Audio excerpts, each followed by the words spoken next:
पहलगाम हमले को लेकर एक बड़ा खुलासा हो रहा है। आतंकियों की संख्या 5 से 6 बताई जा रही है। 28 लोग इस हमले में मारे गए हैं और इस हमले में अब सबसे बड़ा खुलासा ये हो रहा है कि लश्कर टीआरएफ कमांडर सैफुल्लाह ने ये पूरी साजिश रची थी। सूत्रों के हवाले से खबर है, ये टीआरएफ कमांडर है और लश्कर का फाल्कन ग्रुप बताया जा रहा है। ये इनका एक अलग ग्रुप है फाल्कन, जिसमें कई आतंकियों की भर्ती इस ऑपरेशन के मद्देनजर की गई। खुफिया सूत्रों के आतंकी हमले पर यह बड़ी खबर कि 6 आतंकियों ने हमले को अंजाम दिया था। अब तक कितने आतंकी थे इस बारे में पुष्ट जानकारी नहीं मिल रही थी, लेकिन अब ये बताया जा रहा है कि 6 आतंकी थे जो पहलगाम हमले में शामिल थे। इस पूरे आतंकी हमले में सबसे बड़ा खुलासा, लश्कर टीआरएफ कमांडर सैफुल्लाह ने ये पूरी साजिश रची थी और कुछ दिन पहले बाकायदा रेकी की गई थी इस पूरी जगह में।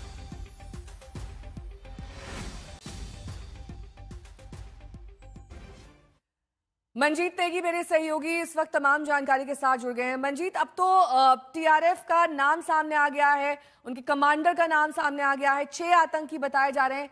कहीं ना कहीं खुफिया एजेंसियों का ये फेलियर माने जो सही समय पे इनपुट्स नहीं दे पाए। निश्चित तौर पर नेहा, शुरुआती जो जांच और चीज़ें सामने आ रही उस पर इस बात को इनकार नहीं किया जा सकता है कि लोकल पुलिस और इंटेलिजेंस का फेल्योर जरूर रहा है, क्योंकि इतनी बड़ी संख्या में अगर पहलगाम में लोग थे तो आसपास सुरक्षा के इंतजाम नहीं थे। और जिस तरह की जानकारी मिल रही है कि 6 विदेशी आतंकी थे, और ये भी जानकारी मैं देना चाहूँगा कि जो दिल्ली में जो सूत्र हैं, जो खुफिया लोग हैं, वो बता रहे हैं कि लोकल जो हैंडलर हैं या जो उनके संपर्क हैं, उनकी भी इसमें मदद रही है, क्योंकि बिना लोकल सपोर्ट के इस तरह का हमले को अंजाम नहीं दिया जा सकता है। एक और जानकारी देना चाहूँगा कि अभी गृह मंत्री का जो इस वक्त दौरा कश्मीर का है, वो हालात का जायज़ा ले रहे हैं।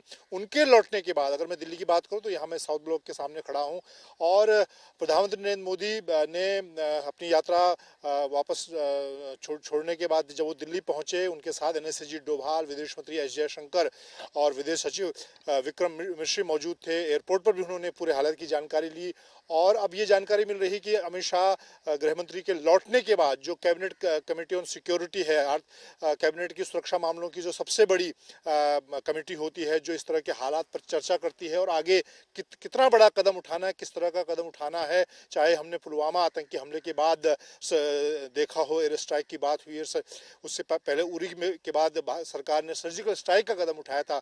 तो इस तरह की क्या बड़ी रणनीति सरकार की होगी, क्योंकि आप देखें पिछले पुलवामा आतंकी हमले के बाद नेहा ये अब तक का सबसे बड़ा आतंकी हमला है और एक तरह से सीधे तौर पर जिस तरह से प्रधानमंत्री नरेंद्र मोदी के लिए एक बड़ी चुनौती है, इसीलिए वो इस मामले को बहुत गंभीरता से भी ले रहे हैं और इस वक्त भी वो लगातार अपने ऑफिस में तमाम लोगों से जानकारी ले रहे हैं। एनएसएजी डोभाल भी अपने स्तर पर खुफिया जो प्रमुख हैं, सेना के लोग हैं, उनसे लगातार इनपुट ले रहे हैं और इन सारी बैठकों के बाद मुझे लगता है कि देर शाम या जब अमित शाह लौटेंगे उसके बाद सीसीएस की महत्वपूर्ण बैठक होगी, जिसमें सरकार आगे इस पूरे घटनाक्रम का किस तरह से जवाब देना है उसको लेकर रणनीति बनाएगी।